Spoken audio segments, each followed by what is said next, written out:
Hello, everyone, and welcome to Celona's webinar of CBRS and Wi-Fi, Friends or Foes. We thank you for joining us today. This is an exciting one, as it's a question that we get quite a bit, and now we get to address it. We're going to be addressing it with two of our speakers. The first speaker, Tom Carpenter, who you may know. He is the CTO at CWNP. If you're not familiar with CWNP, if you are a wireless professional looking to raise your game or raise your skill level, or if you know a wireless professional just getting into the game, there are 6 certifications at CWNP you can choose from CWS to CWNT. I advise you to check it out. They're a great organization, and Tom is an expert in this topic. And additionally, we have Andrew Vanage, who you may know from previous webinars, or perhaps on the speaker circuit, or on his channel, the Field Journal on YouTube. He is here today, and between Tom and Andrew, they're going to guide us through this question: friends or foes, what is it? And before we get into their portion, there are a few logistics things that we want to cover. First, feel free to submit your questions at any time using the chat function or the question function on the right-hand side of your screen. As mentioned in the chat, as I mentioned in chat, you can chat with us at any time. You can chat with each other or with us as the hosts. My name is Greg Gottman, by the way, if you want to address me correctly or directly, I should say. We will have a poll question, if not more than one, during the session, just to, one, ask some pertinent questions to the presentation, and two, to make sure you're paying attention. We also will have presentation slides available after this webinar for you to download and share with others. The session is recorded, so you can come back at any time or share with others to view it on demand. And finally, we always encourage you to come back to Celona.io, in particular, Celona.io/journey. Where you can see a variety of actions or options for you to learn more about Celona and take your first or second or more steps into the CBRS journey with us. With that, I can now hand over to our experts. Andrew, Tom, it's your show. Thanks, Greg. Welcome, everybody. I think this is a very timely and interesting topic as private LTE and 5G are making inroads into private network deployments in the enterprise. And so I appreciate Tom joining us today from CWNP. We're going to have a few technical topics of discussion that we want to go through to compare and contrast these two technologies and what their similarities and differences are, and how you might best use both technologies in a private enterprise setting.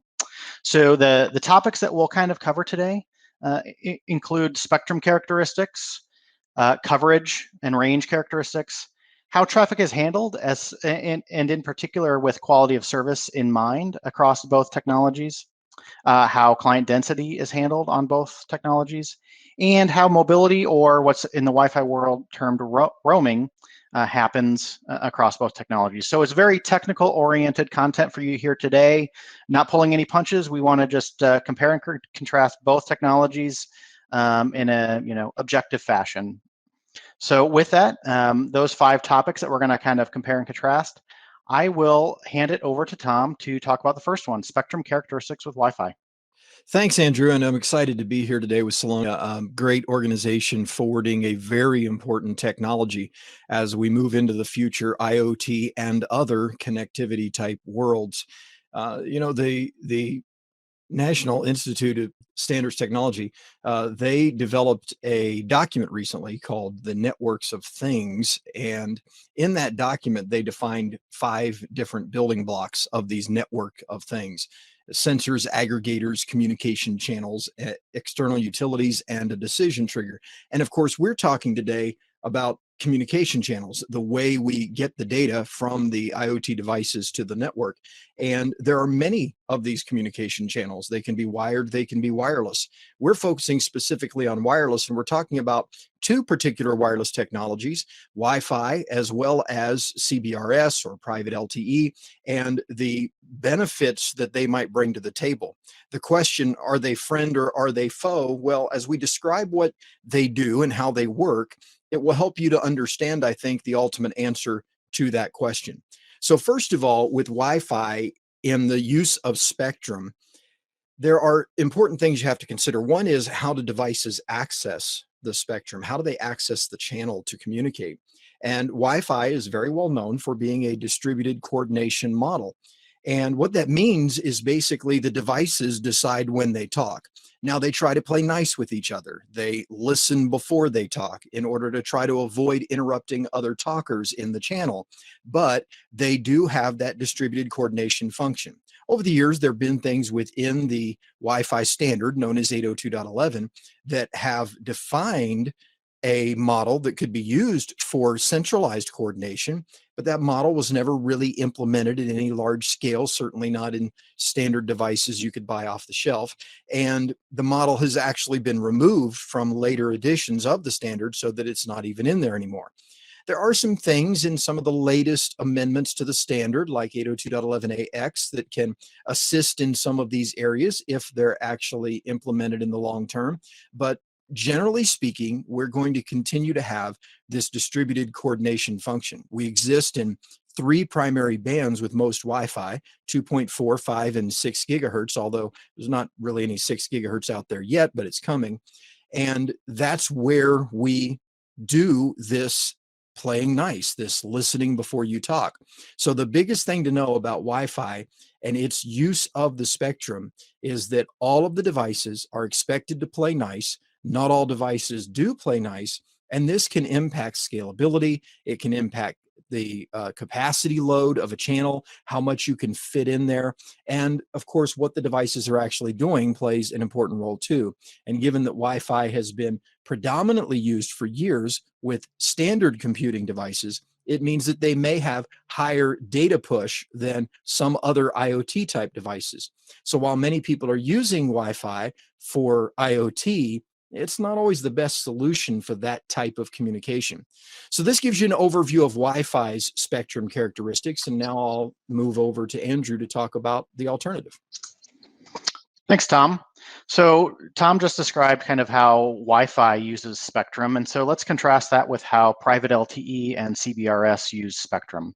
And maybe just a quick note on terminology here is that CBRS is really, or Citizens Broadband Radio Service is really the underlying spectrum band that is utilized. So think of it in a analogous fashion to 2.4 or 5 gigahertz as a band.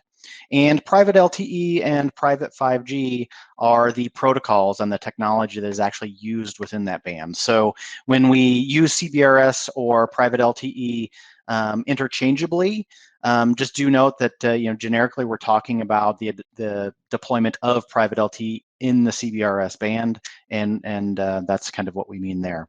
So whereas Wi-Fi was distributed contention and listen before talk, meaning that every client device kind of senses their own RF energy and decides when and when they should not be able to communicate, LTE takes quite a different approach. It is centrally coordinated and scheduled traffic by the infrastructure, meaning that the APs and the base stations that you deploy in your own infrastructure control when not only downlink transmissions happen from the AP to the clients, but also schedule when traffic occurs and can be sent from clients back to the AP. They do this by querying through some control channels how much traffic each UE or user endpoint client device has buffered in order to send up to the AP, and then it schedules that traffic accordingly in time slots that we'll get into a little bit deeper here in a few slides. But it does coordinate both uplink and downlink transmission, so it has much more control over the use of that channel and that spectrum. So things aren't left up to the client devices to decide. That typically results in quite a dramatic decrease in the amount of collisions or retransmissions that occur on the network. And some other centralized coordination functions within the CBRS band are just on spectrum allocations of which channels radios can use themselves to avoid interference. So in the Wi-Fi world, you may be used to static channel planning or using dynamic radio resource management type functions out of the Wi-Fi controllers and solutions out there. Everything is coordinated within the CBRS band by Spectrum Access Systems, or the SAS vendors. There are 4 to 5 SAS vendors that maintain backend databases on a nationwide basis for channel and frequency allocation to every radio that's deployed in the band. So a highly centralized system for coordination of resources. And really what these SaaS vendors do is they prioritize incumbents that are potentially military radar along some of the coastline or legacy wireless ISPs in a few very specific fixed locations across the lower 48 states in the US. And what they do is they make sure that those incumbent users are not impacted.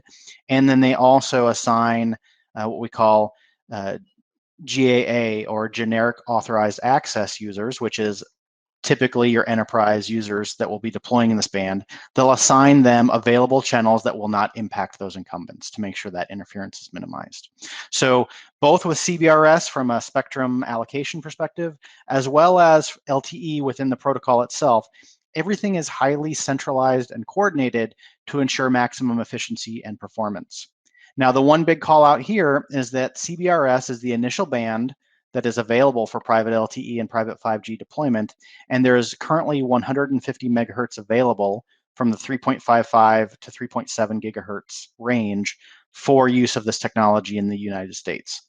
So comparing that to the overwhelming amount of spectrum available to Wi-Fi and unlicensed technologies, quite a big difference there. Right now, you can think of this as the initial entry point for private LTE, and we'll expand to other bands in the future as well.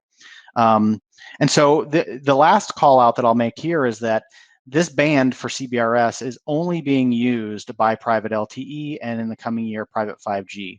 There is not the abundance of unlicensed devices from baby monitors or audio devices or video cameras that use other protocols or other technologies in this band. It's really just the incumbents and then LTE or 5G that are being deployed in this band. So it's much less cluttered and much more cleaner spectrum at this point. With that, I will hand it back over to Tom to introduce our second topic of discussion today. Yeah, and that topic is really important. It's about coverage. It's about how do we establish getting the wireless link to the location where it needs to be. And of course, in all wireless networks, this is a factor of the signal strength and the receive sensitivity of the receiving device. And so when you think about a wireless technology, you have to ask, what is the range of that technology? What's its capable range? And in addition to its capable range, we have to think about the management of that range so that we're not including too many devices in what we traditionally call a cell. So we don't want to have a massive range, which means that tens of thousands of devices are in a single cell if the technology can't handle that many devices. And Wi-Fi would be an example of a technology that can't handle tens of thousands of devices being in a cell for any type of consistent or real-time communications. So Wi-Fi is best at building very small cells that have a smaller number of devices. Now, that number of devices can still be in the hundreds or even thousands, but certainly it's rare to see a Wi-Fi cell with tens of thousands of devices in a single cell. And the reason for that has to do with how it uses the spectrum, at least in big part. So Wi-Fi is thought of as a short-range technology.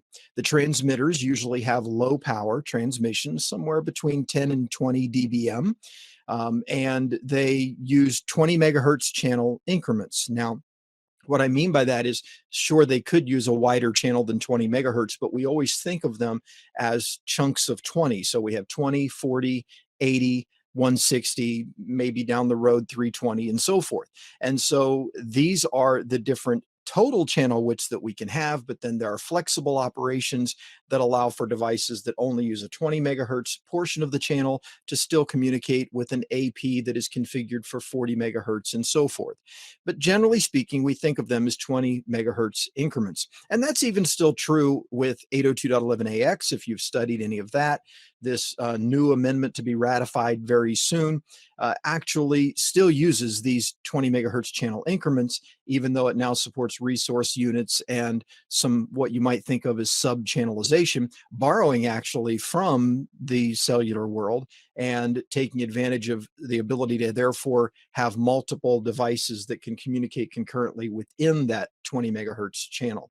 The receiver then, the role it plays is, well, what do I require to be able to receive a signal transmitted by the transmitter? And of course, the AP plays the role of the transmitter, and the client also plays the role of the transmitter, depending on which one is doing the transmitting. And therefore, both of them also play the role of the receiver. But the receiver really is the dictator as to whether or not a message can get through, because it's that receiver that is going to have some type of varying receive sensitivity. And that receive sensitivity therefore dictates the signal strength that it needs. The reason I say the receiver is ultimately the thing in Wi-Fi that determines whether the signal can get through or not is because the AP is transmitting at a given power level, and one receiver may be able to be at a particular location and receive that message just fine. Another receiver could be placed at the exact same location and not receive that message just fine. And this has to do with their receive sensitivity capabilities. And of course, different devices are different based on antennas that they use, radio chipsets, low noise filters, and all the rest that might be inside of those devices. So when we think about Wi-Fi coverage, we're thinking about the receiver and we're thinking about the transmitter. But the big thing to remember is we're generally building short range, small cells with fewer devices in those cells that could still be in the hundreds or even to the level of 1 to a few thousand, but rarely would we ever think of going to the level of tens of thousands within a single Wi-Fi cell because of its use of spectrum, these very wide channels that it utilizes. Thanks, Tom. So to compare and contrast what Tom just described with Wi-Fi and its coverage characteristics, CBRS and private LTE have quite a few differences in this area compared to Wi-Fi. First and foremost, though, there is one similarity that should be called out, is that LTE as a protocol can operate in two different modes to utilize spectrum. One is called frequency division duplexing. This is where you have paired spectrum or two channels, one for uplink and one for downlink. This is very common in licensed LTE and license bands by the carriers.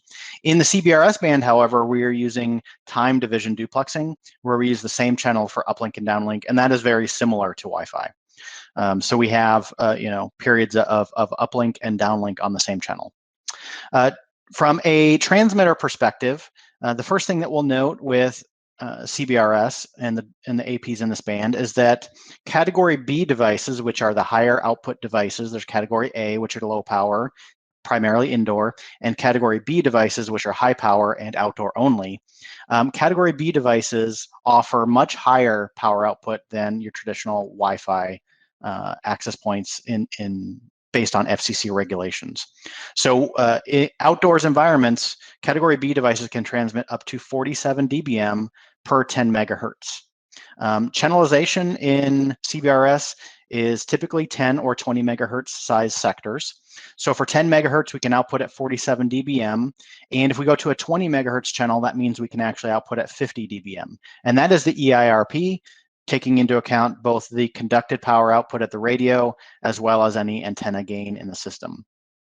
So much higher power output allows outdoor environments to have much larger coverage footprints with a CBRS network.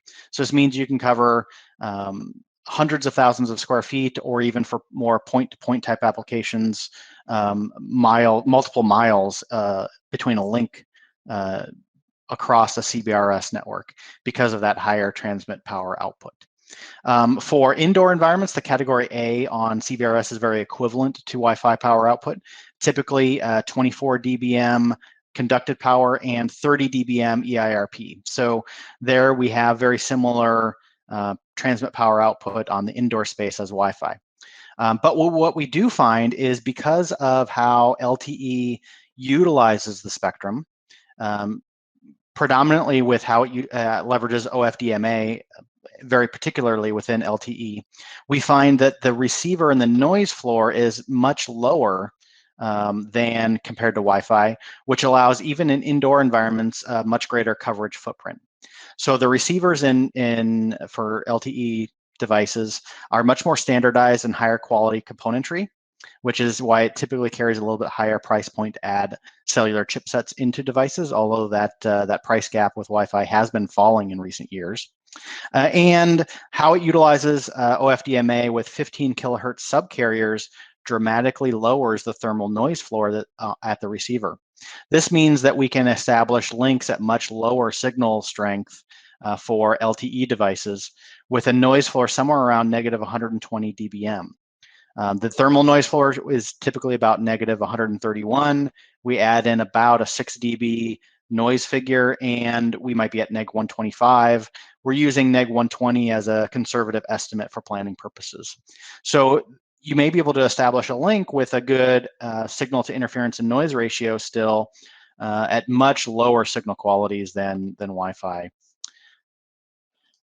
So with that, we find that in an outdoor environment with a higher transmission power, we typically see 10x the coverage range compared to Wi-Fi. And with indoor environments with the lower noise floor and the lower receive signal quality that's allowed, we typically see one LTE access point or CBRS access point for every roughly 3 to 4 Wi-Fi access points. It's going to vary, of course, depending on the facility.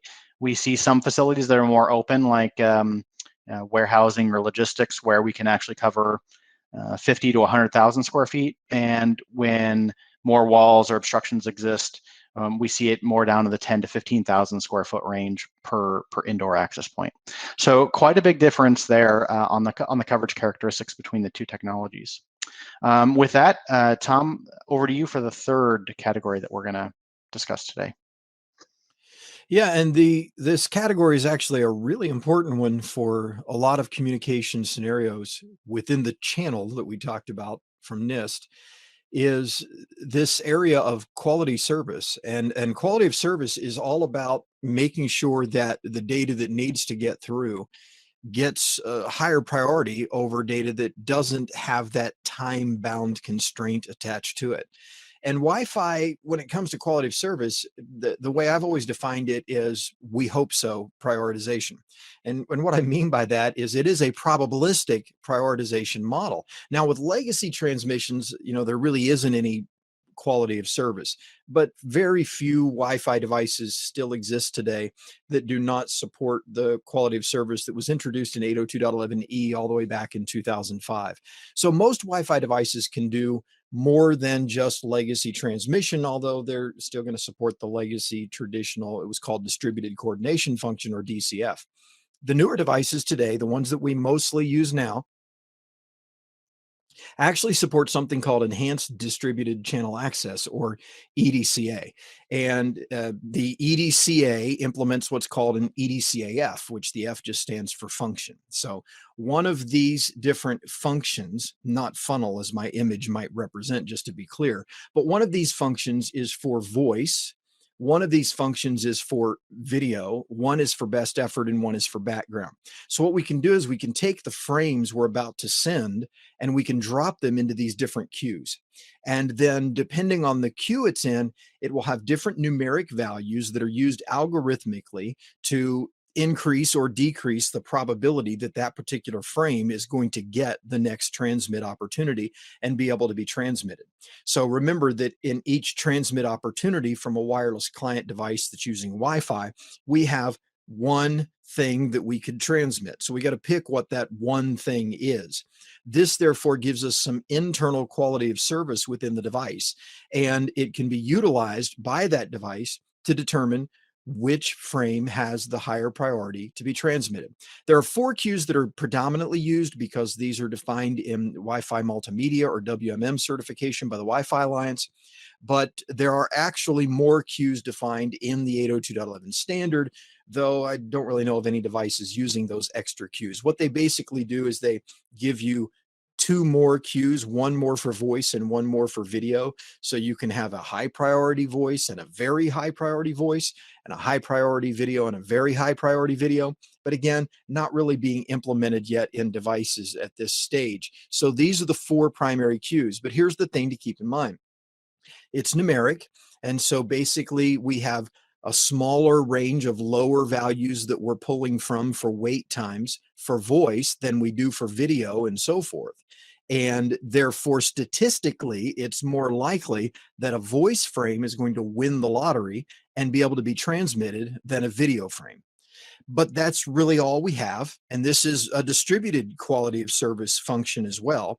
It's not something that is necessarily controlled centrally. What I mean by that is that while the parameters used can be controlled centrally, that is, the AP can announce in beacon frames and probe response frames that here are the WMM parameters that you should use to participate in this network. There's really not an a monitor or something from the central network that's going to look inside of that client device and validate that it is actually abiding by the rules of the network. So it's assumed they're all going to play nice. And in addition to that, the only thing it can do is set what those range values should be for the statistical analysis. So it can say, here's the range for voice, here's the range for video. It can't really control, however, on the central side, a particular device having the opportunity to communicate at a different time in traditional Wi-Fi. Again, we do have some things we're not going to get into depth on today coming in 802.11ax, which is going to help some of this, but it is not something we certainly see today, and it's debatable how much of that we'll see as 802.11ax rolls out. Thanks, Tom. So to compare traffic handling and QoS in an LTE perspective then, whereas Wi-Fi was statistical prioritization, which typically works reasonably well under low channel utilization conditions, it does, typically struggle when channel utilization creeps higher with that statistical prioritization, especially when you have a large amount of traffic in any one queue, particularly the video and the voice. You may struggle with a large density of clients still kind of trampling over one another in those queues. Whereas in LTE, we find that because all of the traffic is scheduled centrally by the access points or the radios and the infrastructure, we can do two things that are very important. We can handle high congestion scenarios much better because we can actually schedule the traffic to the higher priority clients and give them that prioritized access centrally so that clients aren't trying to figure out on their own when they should be able to transmit. And second is we can tie that to SLAs that we define on the network from a policy perspective. So enterprises can leverage what we call Celona's micro-slicing feature, which allows you to define applications and device groups which should get priority, as well as tie those to the KPIs or the metrics that tie to those QoS queues. So that can be bit rate, latency thresholds, or packet error rate thresholds. And we monitor all of those in the radios continually to make sure that those traffic flows are being handled appropriately.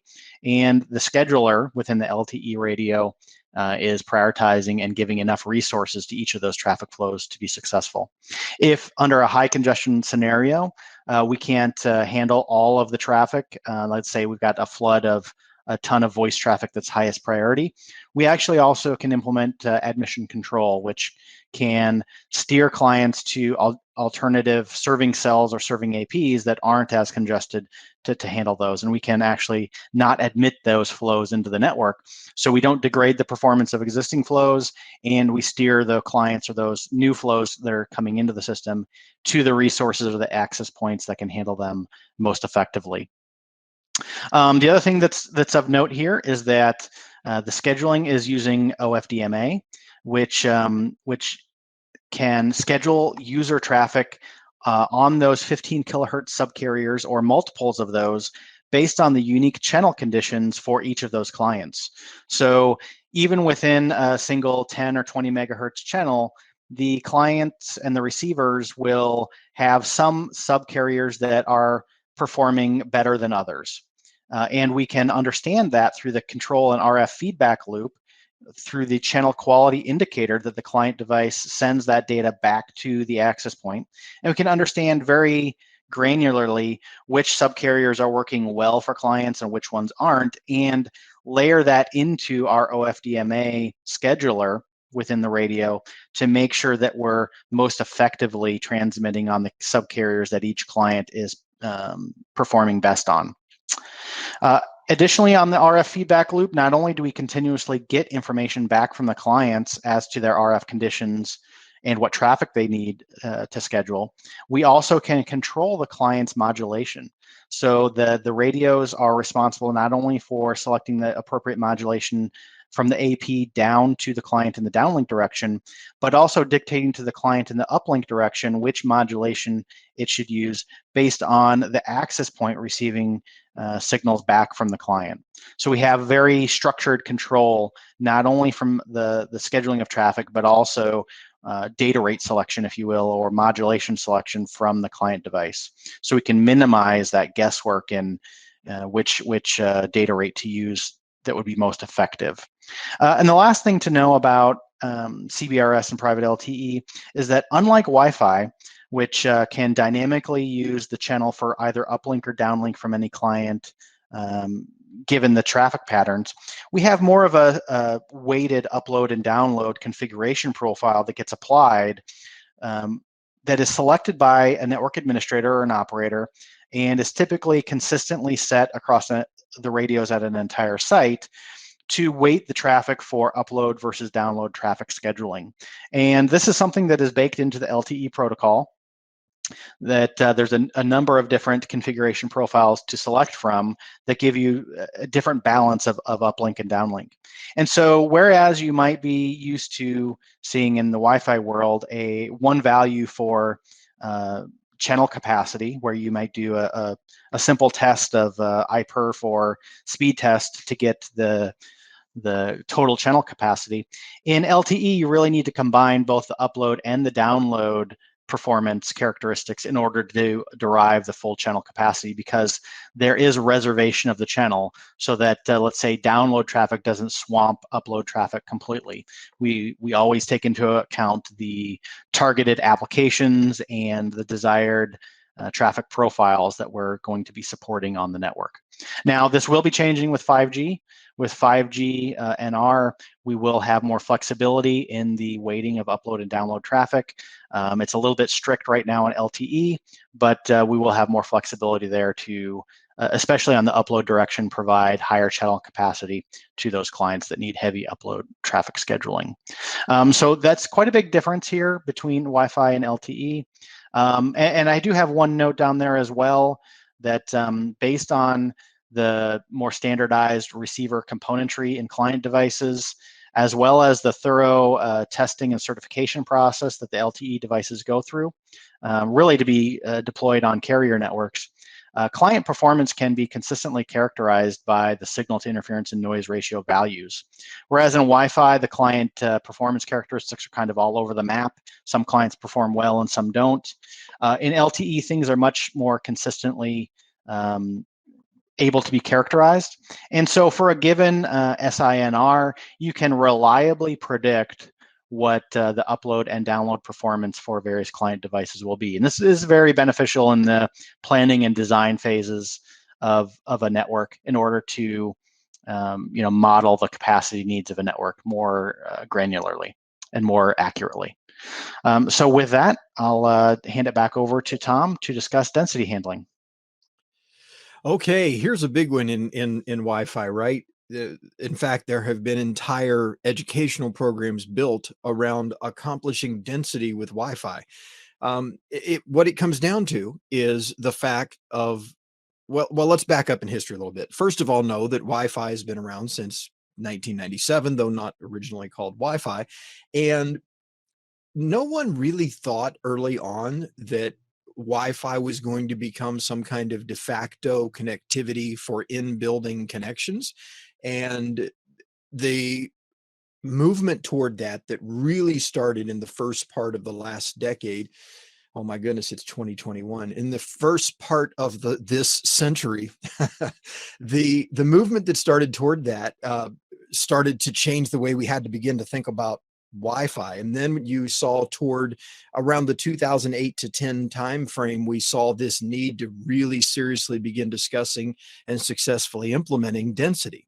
It comes down to your channelization, your cell size, and strategic utilization of facilities and their RF responsive patterns that impact the way the signal propagates through the space. And so very strategic planning could result in significantly better performance in high density scenarios. But we never see with Wi-Fi the ability in any previous version of the standard to achieve thousands of devices in a single channel, all in the same channel, in the same coverage space, being able to communicate well. One of the big motivations of 802.11ax, or the high efficiency amendment to the 807 standard, is literally called high efficiency in the draft amendment and will be in the final amendment. The main motivation is improving on that very kind of scenario, making it so that it works better in that situation, which is the reason why this modulation scheme that Andrew's been talking about, utilized in CBRS and private LTE, called OFDMA, has been brought into Wi-Fi. So I don't want to make you think there's nothing in Wi-Fi that's coming that is going to help. There is, but it is still very different. For example, just off the top of my head, if I remember right, the subcarriers in 11AX OFDMA are 78.125 kilohertz, whereas Andrew's been talking about them being much smaller within CBRS private LTE. And so that's a significant factor, but still the fact that we have the resource units comprised of subcarriers and therefore a channel comprised of multiple resource units allows us the ability to do better Wi-Fi density handling.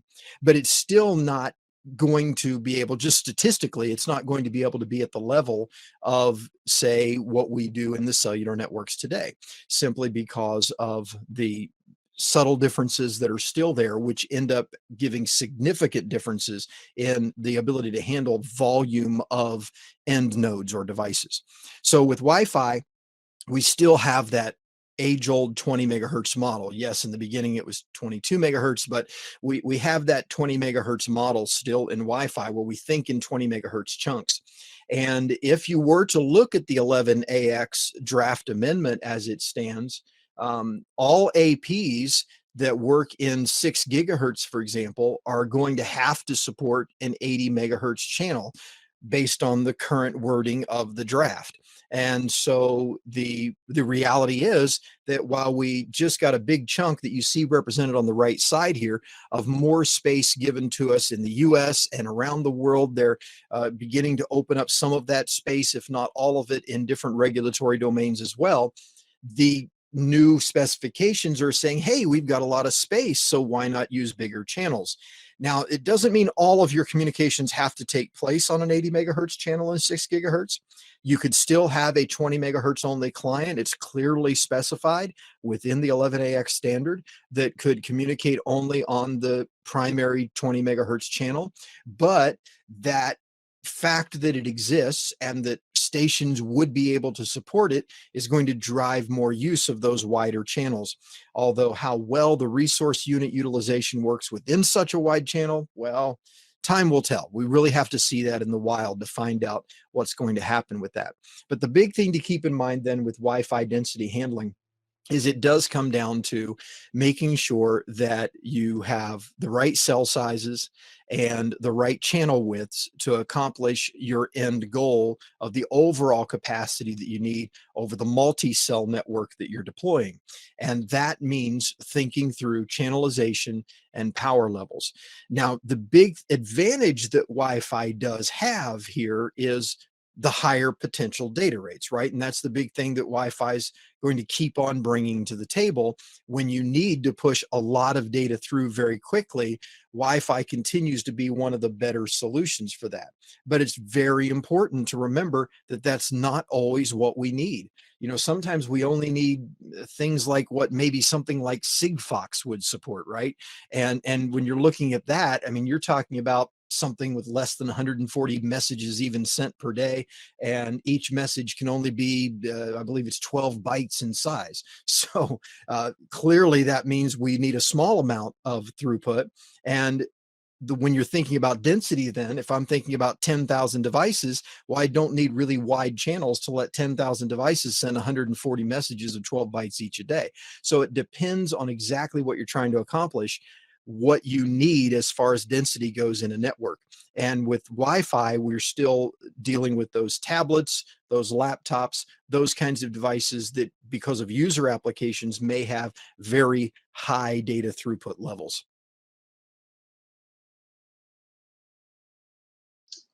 Thanks, Tom. So we'll talk about CBRS and LTE density handling now as well. So to compare with Wi-Fi, whereas it uses OFDMA, and it's fairly new in introducing OFDMA with Wi-Fi 6 and Wi-Fi 6E, or the more commonly 802.11ax. What we see is with LTE, OFDMA has been in use for well over a decade with this technology, so it is very mature. Especially in the LTE scheduler for scheduling that traffic, very mature to handle that in a very stable and repeatable manner for the accurate scheduling of traffic. And what we find is within OFDMA, as Tom alluded to, there are still significant differences in how the two technologies implement that underlying channelization plan with OFDMA. So Tom mentioned one where the size of the underlying subcarriers is substantially different. That does impact the noise floor, the ultimate SINR, and the signal quality to those end devices. The second one here is that OFDMA and LTE is a dual factor, meaning it takes into account when scheduling traffic across both the frequency and the time domains within the channel. So whereas Wi-Fi schedules on a frame-by-frame basis only across the frequency domain, that means we can efficiently pack in more end-user traffic or more client traffic into an LTE OFDMA frame than we can into Wi-Fi. Whereas Wi-Fi may schedule a given set of subcarriers for a single user across the entire frame duration, if there's multiple clients that have different amounts of data to send, you end up with portions of subcarriers being idle for portion of the frame, as the clients don't need to transmit for the same duration. Whereas within LTE, we can pack them in more efficiently across both of those domains. So let's say we can give subcarriers 0 through 3 2 time slots for that client in the upper left-hand portion of this image.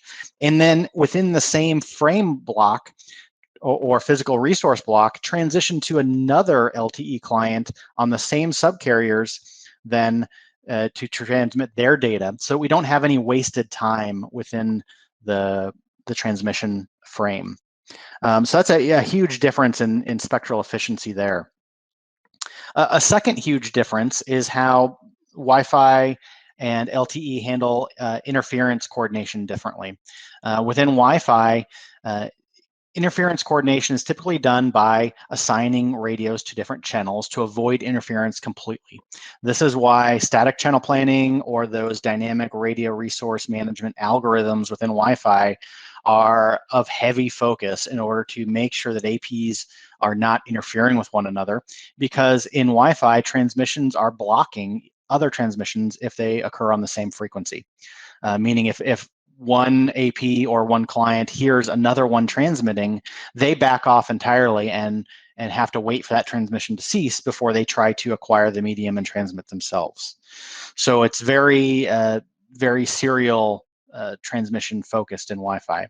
Whereas within LTE, interference coordination is non-blocking through an algorithm called intercell interference coordination, or ICIC.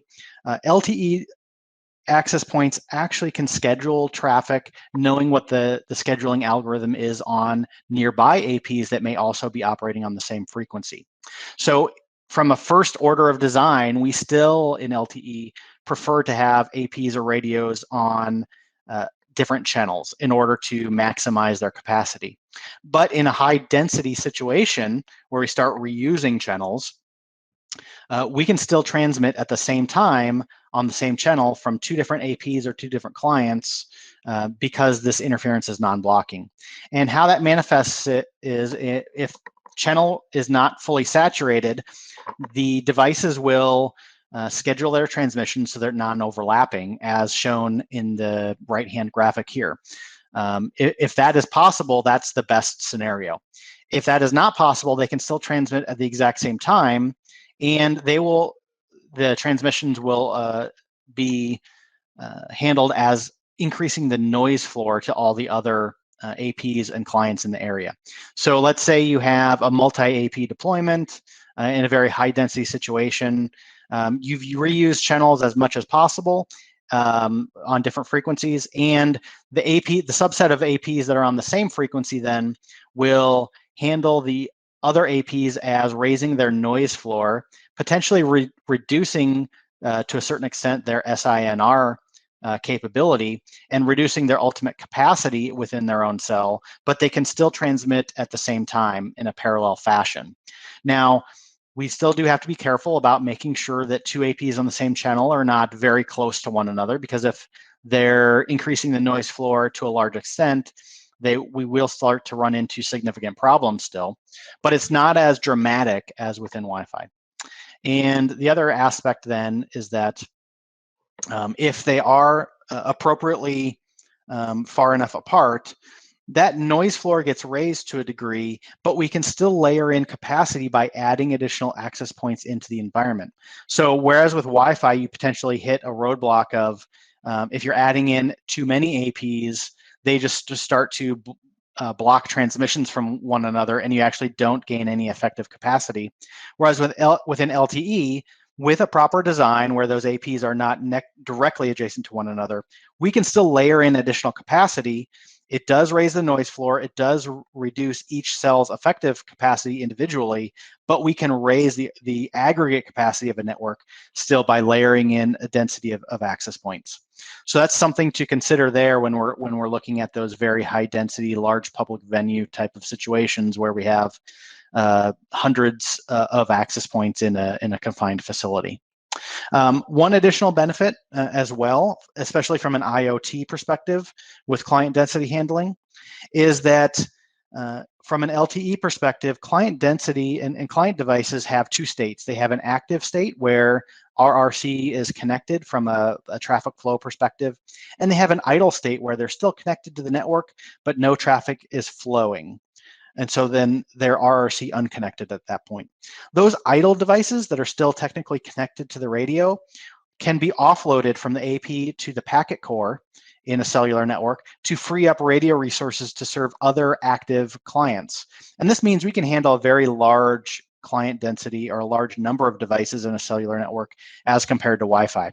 You may have hundreds or thousands of IoT sensors in a confined facility or space, and we can handle all of those because at any given point, a large percentage of them may be in the idle state, and we can actually offload their state to the packet core and free up radio resources to just focus on the subset of devices that are active at that given moment.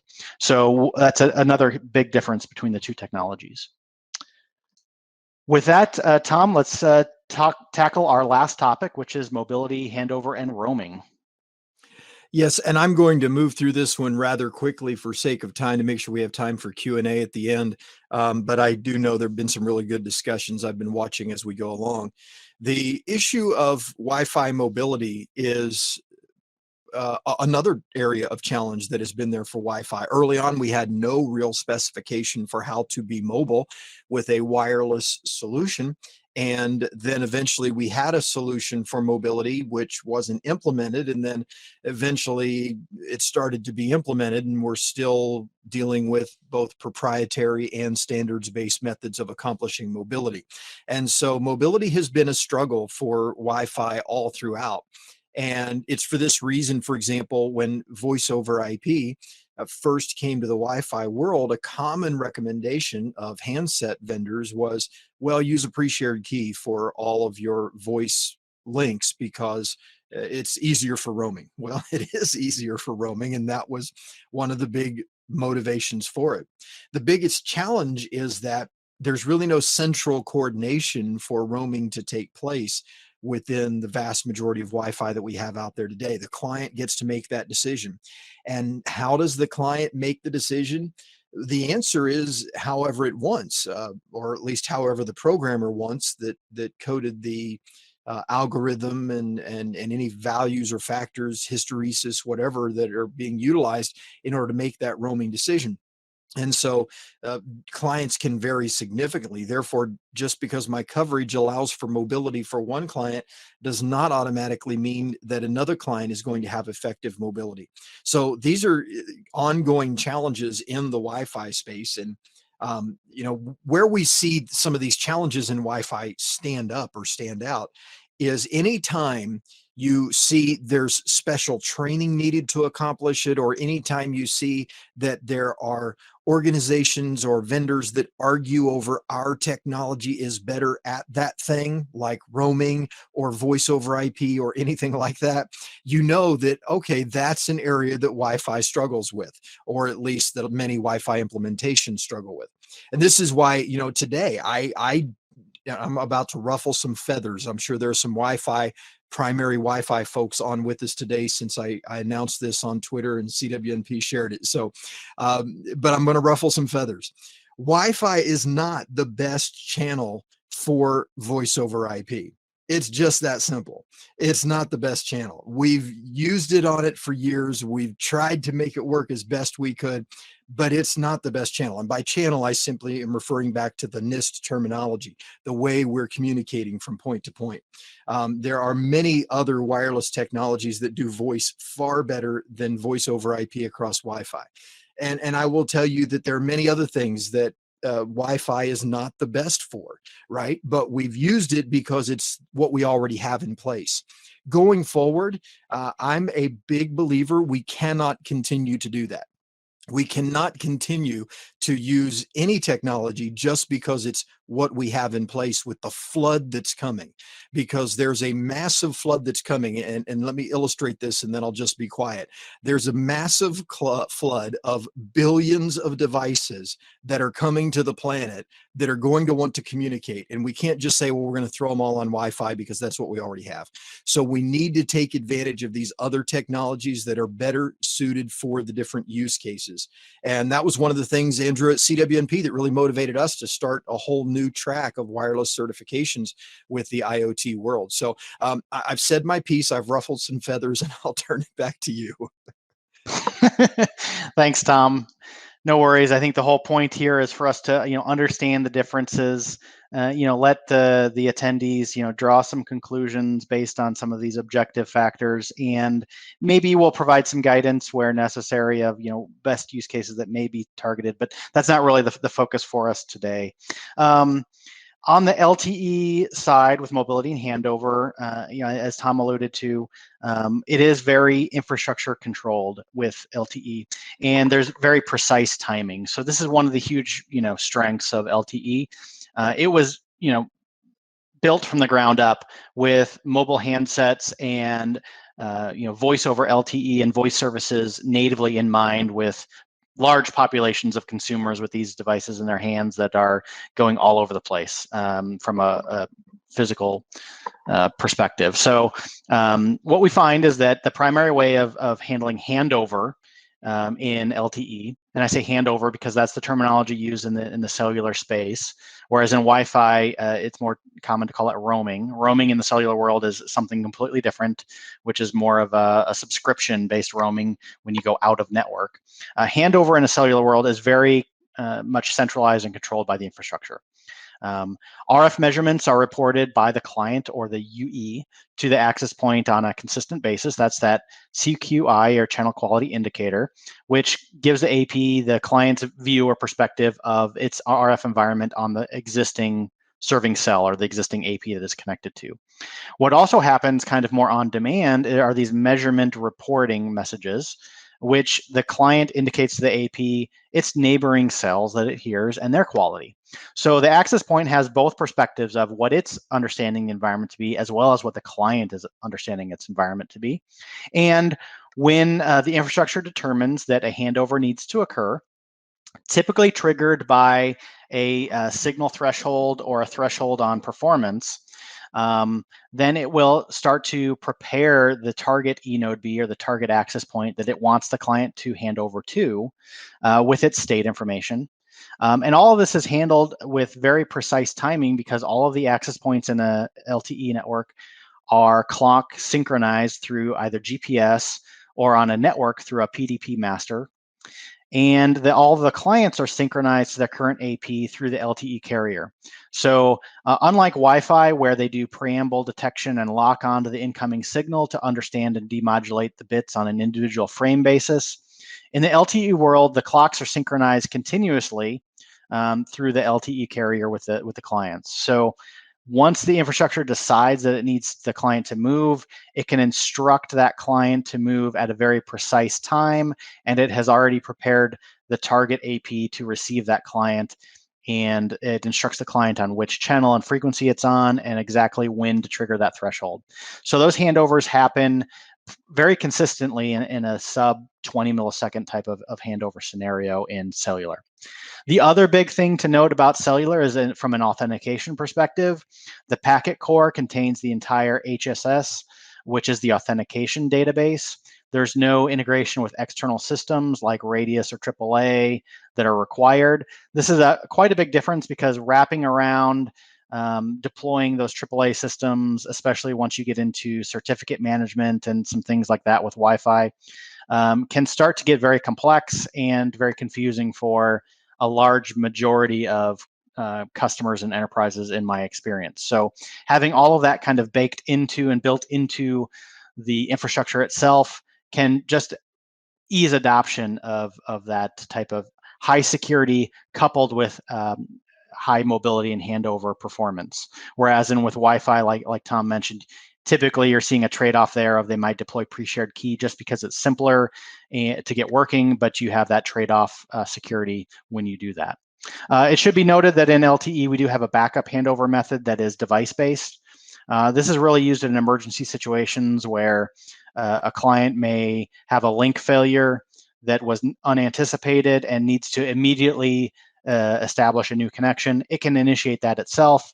It's more of the exception, not the rule in the LTE world, whereas most handovers with a properly designed network are controlled by the infrastructure. So with that, we'll just take a quick mention that if you're looking at deploying LTE in the CBRS band, there is a growing list of capable devices. The ecosystem is quite robust at this point. Everything from smartphones and handsets, both Android and iOS, tablet devices, and laptops, and a wider range array of gateways, adapters, and routers for maybe non-CBRS capable devices that need to be connected through Ethernet or some other fashion. So a pretty robust list of devices that are out there should find something to meet your needs. And we've been compiling a list of those on our website at celona.io/devices. So if you have any questions about what device may be a good fit for your use case, head on over to our website and check out what's there. Probably going to spend just a few moments on this one and jump to Q&A. Kind of just wanted to pick out a few areas where we see different use cases for Wi-Fi compared to CBRS. And maybe, Tom, I'll just pick out one and you'll pick out one, and maybe we can just discuss where they're good, best suited. So the one I'm going to pick out just out of this list is probably both in the logistics warehousing and the industrial and manufacturing. A lot of automation we're seeing quite in demand for CBRS and private LTE, whether that's automation of machinery in manufacturing, automation with autonomous robots or autonomous guided vehicles in either warehousing and logistics, where a lot of this involves control protocols that are very time sensitive, have safety implications, and have the risk of shutting down the operations in an entire facility if something goes wrong. We see that shifting over to LTE because it's a really good fit with the mobility handover, the quality of service and scheduling of traffic to ensure the consistent performance of some of those delay-sensitive protocols. Yeah, and I would just add that for me, the big thing is there's this phrase on here that obviously is very important: legacy devices, and that can mean so many different things in different contexts. Um, but when it comes to, am I going to use Wi-Fi? Am I going to use CBRS, private LTE? One of the big factors is, what do my devices that I currently have support, and what do the devices that I'm going to have support? And so when you're dealing with legacy devices, well, it's very likely they've got a Wi-Fi chipset in them and they're able to actually communicate. Um, in this context of this slide, we're talking about, devices that are 2.4 gigahertz only and calling them legacy devices. But really, my existing devices, most of them are going to have some kind of Wi-Fi connectivity when it comes to traditional network devices. And those are going to be best to continue to use Wi-Fi, of course. But when it comes to what I'm bringing into my company, that's where the decisions really have to start to be made a whole lot better, and make sure that we're selecting devices that do have support for the best channel of communication that we need to use for our particular solution, whether it's location tracking or monitoring, or an end user that needs a computer to do their work on.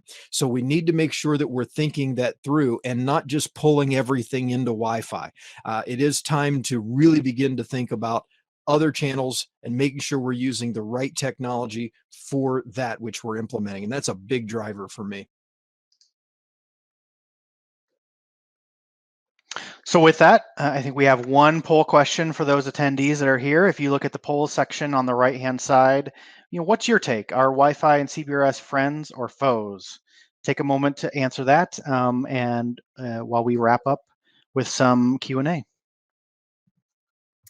Fantastic. Thank you very much. Pop in your answers there. I'm pretty interested in seeing what you have to say about that. This has been hands down my most favorite webinar that we've done. And with that, there are some questions that that weren't covered by Tom, Jim, Jonathan, John. There's been some active conversation going on, but let's talk about 5G NR, or 5G on CBRS in the future. Is there enough spectrum for this on the CBRS brand, Andrew?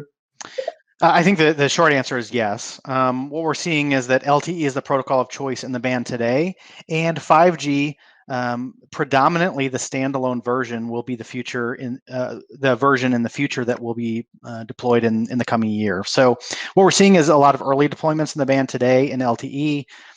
Some of those will stick around. Some of those will be migrated over to 5G. Really depends on the specific facility and the specific use case. But given that it is a shared spectrum and the incumbent use is really low in the band, if you have, if you're not using the band today, when 5G comes out, you should have plenty of spectrum within the 150 megahertz of the band to use 5G in. If you are deploying LTE today and you want to migrate to 5G in the future, there's a couple of different approaches. You can either replace LTE with 5G, or you can potentially augment it, and in which case, you do need to carefully plan which channels will be used for LTE and which ones will be used for 5G. But yes, I think with 150 megahertz in the band, there's plenty there for a 5G standalone deployment. Obviously not to the large channel bandwidths that will be available, let's say in the millimeter wave band, but we will see additional bands like that open up for private 5G millimeter wave in the future as well. And we're keeping our eyes on those and planning appropriately for private network deployments as well.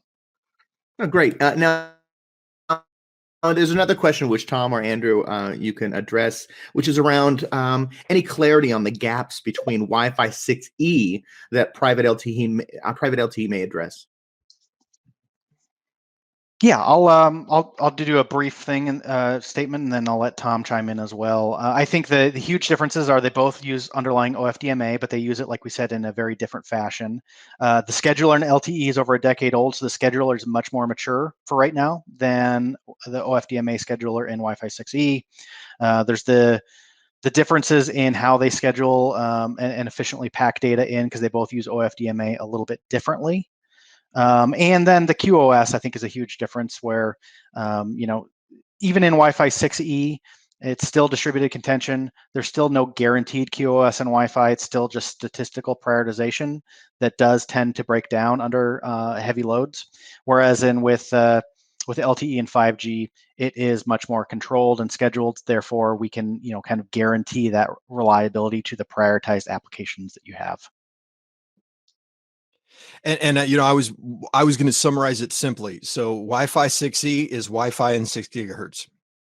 That's really what it amounts to, right? So when you think of it that way, you realize any challenges that exist that are still there in 11AX in 5 gigahertz, or for that matter, 2.4 gigahertz, those challenges still exist in 6 gigahertz.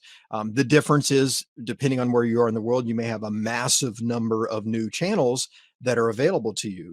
In the US, the plan is that we're going to have them all, but some parts of the world aren't. And so how much benefit 6 gigahertz brings to you is going to depend on the number of channels it gives you, and again, your use case scenario.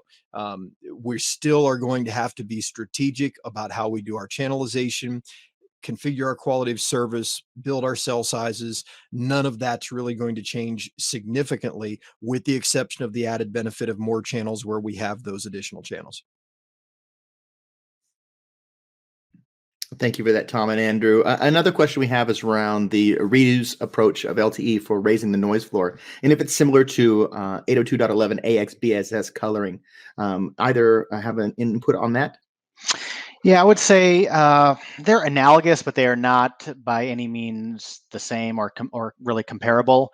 LTE from the ground up was really built with potential universal frequency reuse, and by that I mean the carriers will use every frequency on every cell tower they have, and they'll leave no spectrum left behind. Right? Every megahertz of spectrum that they have is going to be put on every tower, and they expect to be running in that situation where Tower A and Tower B both are using every ounce of spectrum they have, and what they'll do is they'll try to minimize it by having, let's say, the antenna for one specific sector pointing north on that channel, and the one for the other one pointing south, so that they can minimize interference as much as possible. But they are anticipated to be operating in the exact same frequency and potentially interfering. And so, really scalability in that situation is what LTE has been designed for, and to handle that very specifically. Whereas with Wi-Fi, I would say it's been the complete opposite. The assumption and the underlying design principle is that you need to avoid operating on the same channel at all costs. And we see that reflective in the enterprise networking designs that and the guidance from manufacturers in the Wi-Fi space. Fantastic. And this is the last question that I have for you. I know that we've gone over the hour. For those of you who have to leave, know you can watch this again on demand anytime. So, Andrew, on your handover slide, there was a question around the high rate of client-managed roams and whether they'd be a metric to measure overall environmental health. So if I understand the question correctly, the amount of roaming that is happening in the environment in order to determine network health. So if you have, let's say, potentially more client roams, then you'd have a lower network health is maybe the implication there. And I just don't know. That's a very tricky one to get into, because without knowing the specific facility and what is baseline behavior for that facility, you wouldn't have a good idea of what's healthy and what's not. So I would think that would still be more of a heuristic type of metric, where you baseline a facility, understand what's working well, and then from that baseline, you could maybe determine if things are performing abnormally. But just given a random, amount of roaming in the network, I don't think you could determine if that was good or bad per se. Different facilities, different environments operate completely differently. So what's normal for a warehousing environment with, let's say, autonomous mobile robots, maybe completely differently from an office environment that's supporting staff phones and things of that nature. So I would say in isolation, probably not a useful metric, but with a baseline could be a good metric to learn about your network performance. Fantastic. Well, we are over the hour, and I do want to make sure people have time in the rest of their day. But thank you, Tom. Thank you, Andrew. And thank you for joining us. We invite you to stay in touch with us. I mean, first of all, CWNP. So Tom and the CWNP crew, I mentioned in the very beginning, they have wireless certifications from beginning in your career till very advanced to become a trainer yourself. Please check them out at cwnp.com. And also Celona. We love to have you come back. We love to have you come to our webinars. We love to take you on the journey with us. So go to celona.io/journey and start your journey today. So with that, we thank you. We hope you're happy, healthy, and safe, and that you come back soon. In the meantime, feel free to visit us or reach out. Until then, have a great day.